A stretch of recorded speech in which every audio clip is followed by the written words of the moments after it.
Hello and welcome to Mastering in the Box. In today's video we are going to take a look at the T-Rex TR5 One plugin from AIO Multimedia.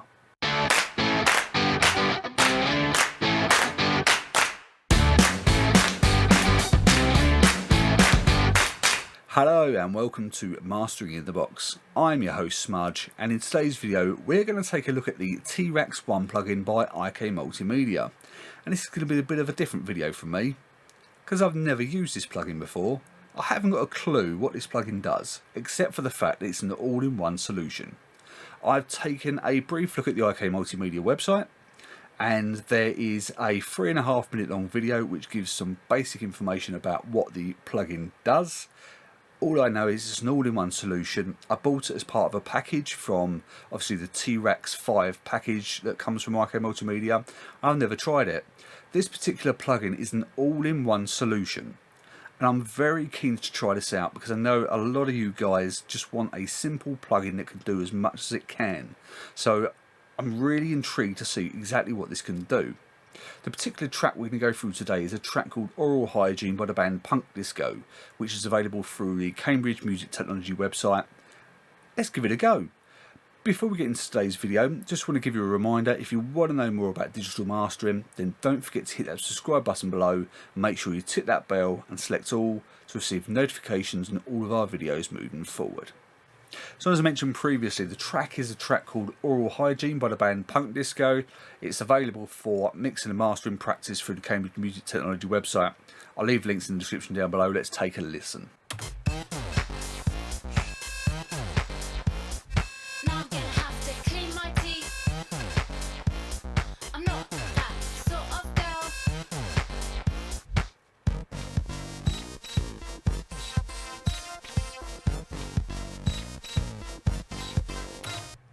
Okay, so just a couple of things I noticed was the kick. It's nice and tight, but I just wanted a little bit kind of more oomph, a bit more power and energy from the kick.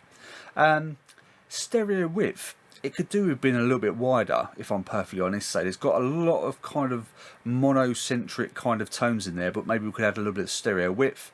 And the other thing is maybe we could just brighten up the track a little bit more. As I say, there's a lot of kind of warmth and a lot of low end. Maybe we can add a little bit of brightness to the track as well. So let's get into this T-Rex One plugin. Okay, so just a real quick overview of the plugin itself. On the left hand side we have the EQ side, so we have the air, focus and body. The air is going to be the high end EQ, the body is going to be the low end EQ, and the focus is going to be the mids. On the right hand side we have the character plugins. So we have the bass punch, which is going to obviously give some character to the low end. Analog, which is going to give it that analog feel, that saturation type effects that we all love and yearn for. Transients, interesting to see what the transients is actually going to do. My understanding is if you move it to the negative side, it's going to almost kind of act like a pseudo clipper type thing and smooth off some of those peaks. And if you move it to the right hand side, then maybe it can kind of give it some dynamic character. In the middle we have the width, and then the push is the overall master compressor, whereas the volume is almost like your limiter aspect. Interesting, there's no output ceiling, so that is going to be quite interesting to see how we can get around that. So I'm going to shut up now. I'm going to go and play the track, go through it, start applying some things. Remember, we're looking to add some more energy and body to the bass. We are going to look to add some overall stereo width, and we're going to try and make the track a little bit brighter. So let's go.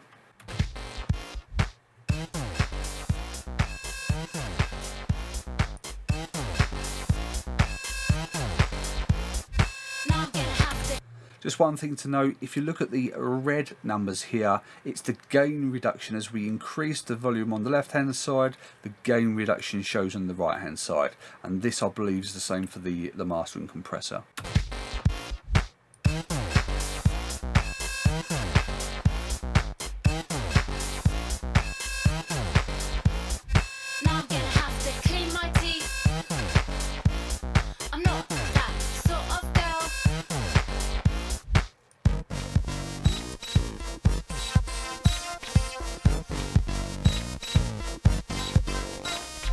Just the same as the last time, and the time before. Okay, one thing to note is the volume is going to be a bit of a challenge here. So one thing we could do is maybe combine this with something like the TB Pro Audio ABLM plugin, so we can start looking at some loudness matching. I think that would be really beneficial, so we can really see what these buttons are doing rather than maybe being tricked by some of the volume. But let's carry on, let's see what we can do.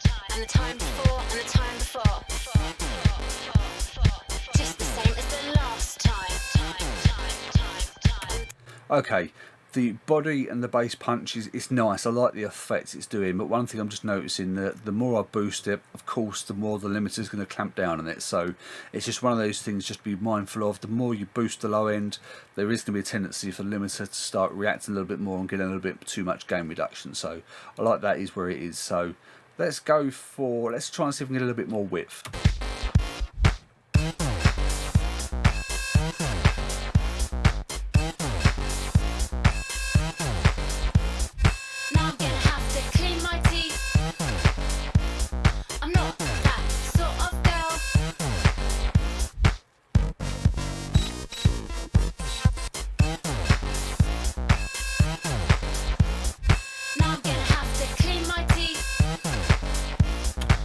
Just a couple of things here with the width. It's really interesting to hear it with the hi-hats, because the hi-hats are obviously full of stereo information, so they must be panned quite wide, and we can get a good sense of the width this is giving us with the hi-hats.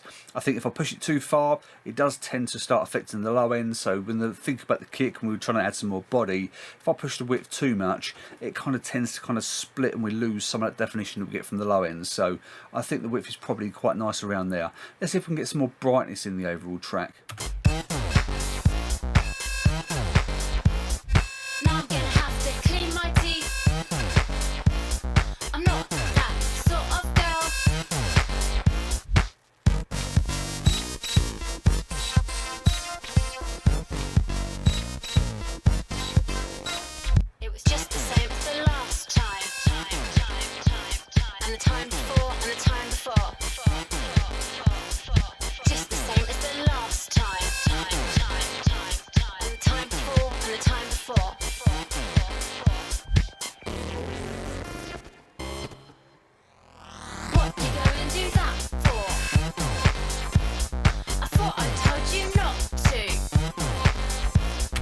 Okay, one thing I really like, the air is giving some brightness to the track, but maybe it's making the top end maybe a little bit too crispy.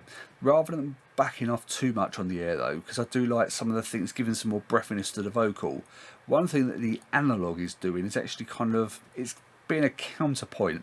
So whereas the air function is kind of giving that more top end and making the song brighter, the analog is giving some more body and weight to that low end, so it's kind of acting as a nice counterpoint. I just want to really check out this Transient button and see what this does. Let's take another listen.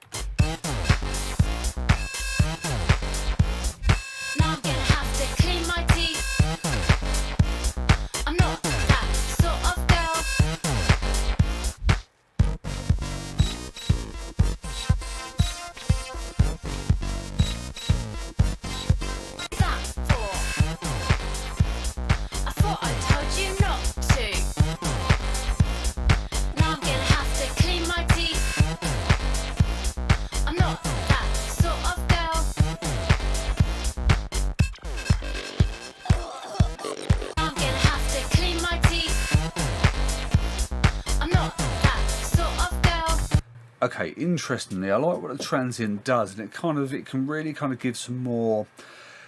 if you want to get that low end kind of pumping action, it can really work well for that. One of the things I'm noticing is the clap is obviously very transient heavy, and as I push the transient button up, the volume or the gain reduction on the limiter starts to react a little bit more. So you can, like, it spikes. It will be averaging around about -2 dBs on the transient, and it will kind of go up to -5, -3, -4, maybe even -5 dB on the gain reduction when that clap comes in. So okay, it's something just to be mindful of. When it goes to the negative, it certainly kind of gives me the impression it's acting more like a clipper. Overall impressions of the plugin, I think this is a great little tool. I think the one thing I'll be mindful of though is the fact that there's no output ceiling. So I've purposefully not got a volume meter here because I don't want to start getting too kind of sidetracked by how loud the overall track is. I'm a little bit kind of, the gain reduction for me was kind of, it might seem a little bit excessive at certain times, and I might not kind of want to push it this far in a normal mastering situation. I like what it's doing to this track. It's given that kind of that overall more weight and energy to the track, so I'm not too worried about the gain reduction there, but I am worried by that output ceiling, and there's no apparent way you can set that inside this plugin. So what I would probably recommend is maybe using a limiter on the master channel and maybe setting that as the output ceiling. I think it'd be interesting to see how that kind of reacts, because if you do that, I could then expect the limiter on the master channel would also start applying some gain reduction. So maybe it's trying to then find that balance, so maybe we could have to make some more tweaks inside of this plugin. But as a simple all-in-one solution, I really quite like it. As I say, it's be really interesting to see if we tried this with the ABLM just to get some real good loudness matching. I think you can get some real good vibe with this. I'm not sure I would use it for every single genre. I think for this particular track, this would lend itself really well because it's not, I suppose it's kind of very bass heavy. We've got that nice tight kick. It's more electronic music. We can really kind of shape some of those sounds. I'm not entirely convinced I'd want to use this on the rock track, mind you, but if you're looking at some form of kind of maybe EDM or some form of electronic music, or maybe even some pop where you want to get that real kind of like boomy low end, I think this could be a really great plugin for you. My favourite part of the plugin, I really like the bass punch, but one of the things for me is that counterbalance between the air and the analog. That was really nice, and I really enjoyed the sound of that. So you could use the air to get some more breathiness in the vocal and use the analog to kind of counteract with some more warmth. We didn't need to really do too much with the mids on this song, I didn't feel. But I'd also like to kind of mess around with the push, the compression and the limiting.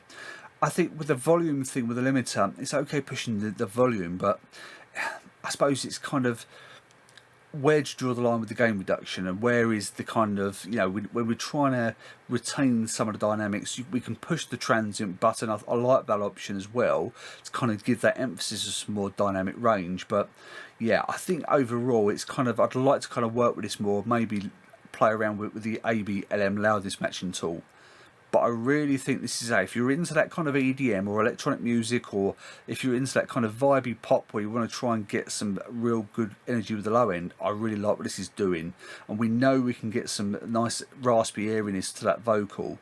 And so that the analog, I really like that, what that's doing. Width, once again, would it be my go-to stereo width plugin of choice? Maybe not, but it's a good, it's a good tool to have in this solution. I think if you push it too far, it can affect the mono frequencies, so I think there's something to be mindful of. But as I say, it's got a nice, well set out package. It's just that output ceiling for me. If we're looking at digital releases, I think you'd need to kind of put a limiter on the master bus and maybe set a digital ceiling there, but then you'd have to then kind of consider what is the overall compression going to do with the limiter. But my main thoughts are, I think this can be really good for a lot of you guys, especially the EDM and electronic musicians out of there. So that's it for this week's video, and I've hoped you enjoyed it. I've certainly enjoyed this particular video. It's a little bit kind of nerve-wracking going into it, a little bit blind, but I think with this plugin, it has some really good things going for it. I've never been a big fan of these all-in-one mastering solutions because I tend to kind of choose my tools for the actual job in hand, but this particular plugin has a really good place, and I think especially for all of you guys out there who are into your EDM, so with your pop, your electronic music, maybe even some R&B, hip hop, that kind of thing, I think this can be really useful for you. My favourite part of the plugin, it's got to be the analog and the counterbalance between the analog and the air, but I also like what the body and the bass punch do. Transients, that's one thing I'd really kind of like to kind of look into further, because I think with the push and the volume, and you're getting quite a lot of gain reduction from those particular the buttons themselves, and I just like the idea of the transients in trying to add a little bit more kind of dynamic content back into the actual master itself. The only kind of real downside, once again, is going to be the output ceiling. It would be really kind of handy to have some form of output ceiling control on this particular plugin. If you're going to have a limiter function, I appreciate that it's going to have it's obviously got an output ceiling of minus 0.1, but as I say, when it comes to the codecs of the streaming platforms and when it gets uploaded, you really need to kind of be leaving at least -1 to avoid that intersample peaks, etc. So I think the solution would be to put a limiter on the master bus, and then maybe say, depending on how much kind of compression you are getting from the limiter, you could maybe back off the volume and the push buttons to kind of get that overall balance. It's something that I'd really like to kind of look into further, especially trying it with different genres. I'd like to try it on a rock track actually, just to see how it goes. I think you probably get a little bit more, you maybe get away with the volume and the push button a little bit more on a rock track. I think when you got something really kind of bass heavy like this particular track, whilst we've been able to get a little bit more energy to it, I think maybe we could go a little bit too overkill with the volume and push button. But I really think this has got its place in the market, and if you're looking for a simple single solution and a single one plugin, I really think this could be it. So certainly check it out. I'll leave links in the description down below, and I hope you've enjoyed this video. I've certainly enjoyed doing it. If you have liked it, give the video a like, and don't forget to subscribe. If you want to know more about digital mastering, then hit that subscribe button below and make sure you tip that bell and select all to receive notifications on all of our videos moving forward. All that's left for me to say is I hope you'll keep safe and well, and I'll see you in the next video coming real soon.